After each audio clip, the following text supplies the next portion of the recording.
Good morning students. Today we will continue our chapter 10 geometry. Let us find out angles. An angle is formed when two rays meet at a common endpoint. The common endpoint is called the vertex and two rays are called the arms of the angle.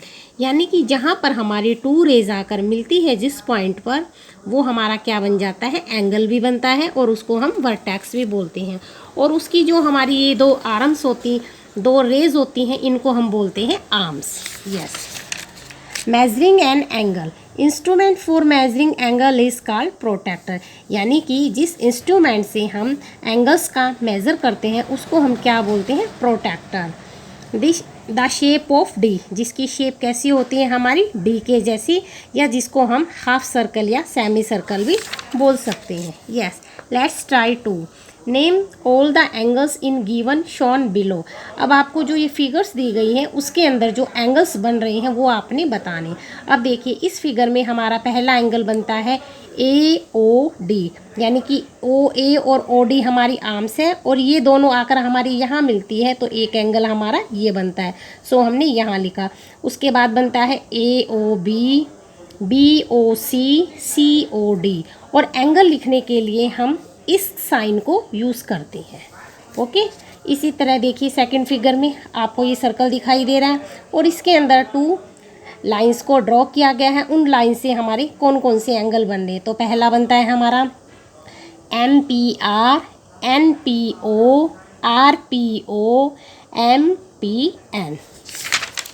उसके बाद आता है question number 2।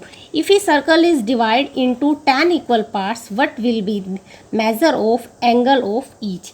यानी कि कोई circle दिया गया है, उसके अगर हम 10 पार्ट्स करते हैं तो हर एंगल है वो कितने माप का होगा, उसका मेजरमेंट क्या होगा।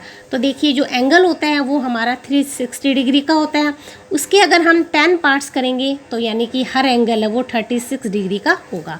अब क्वेश्चन नंबर 3 देखिएगा। Right the measurement of the following angle.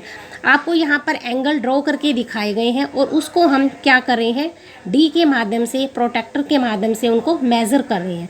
तो देखिए पहली पिक्चर में आपको दिखाई दे रहा है कि ए और बी हमारी क्या है, लाइन सेगमेंट है, लाइन बनी हुई है और उसमें जो बी बिंदु है उसके ऊपर जो एंगल बना हुआ है वो कहाँ जा रहा है, 30 डिग्री पर।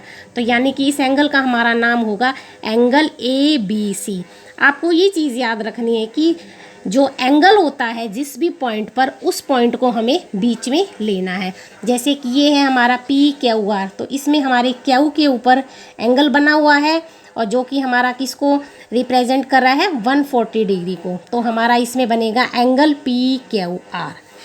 इसी तरह सी क्वेश्चन में देखिएगा angle angle L M N, यानी कि एम पॉइंट के ऊपर एंगल बन रहा है तो हमने एम पॉइंट को बीच में रखा और वो हमारा बनना है 120 डिग्री पर। अब आपने एक चीज़ यहाँ ध्यान रखनी है कि जो हमारी लाइन बनती है, लाइन के अगर हम लेफ़्ट साइड में एंगल को ले रहे हैं तो हम लेंगे हमारे नंबर नीचे वाले को। यस, क्वेश्चन नंबर डी देखिएगा। इसमें हमारा एंगल बन रहा है angle L M N 40 degree. Question number 4। अब क्वेश्चन नंबर 4 में भी आपको एंगल ड्रॉ करके दिखाए गए हैं, उसको आपने मेज़र करना है। तो देखिएगा हम कैसे करेंगे। इसमें हमने प्रोट्रैक्टर को रखा यहाँ, जो हमारे प्रोट्रैक्टर का सेंटर बिंदु होता है उसको हमने यहाँ लाइन के जहाँ पर हमारी वर्टेक्स होती हैं, दो आर्म आकर मिलती हैं, वहाँ पर रखेंगे। वो रखने के बाद हमारी जो लाइन है वो 90 डिग्री पर जा रही है, तो इसलिए इस एंगल का नाम हमने रखा angle P Q R 90 degree. Second question देखिएगा। इसमें हमने प्रोट्रैक्टर को ऐसे रखा। अब इसमें हमारा जो एंगल है वो कहाँ जा रहा है, 130 पर, तो इसका नाम रखेंगे हम angle L M N 130 degree.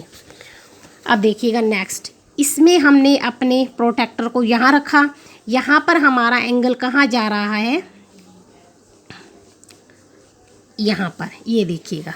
इसी तरह आप ये देखिएगा, यहाँ पर हमने अपने एंगल को रखा और ये एंगल हमारा कहाँ जा रहा है, 20 डिग्री पर, 20 पर, तो हमने इसका नाम रखा 20 angle P Q R. Angle का नाम आप कुछ भी रख सकते हैं। इसी तरह हमने इस एंगल को मेज़र किया तो ये हमारा आता है 40 डिग्री। Thank you.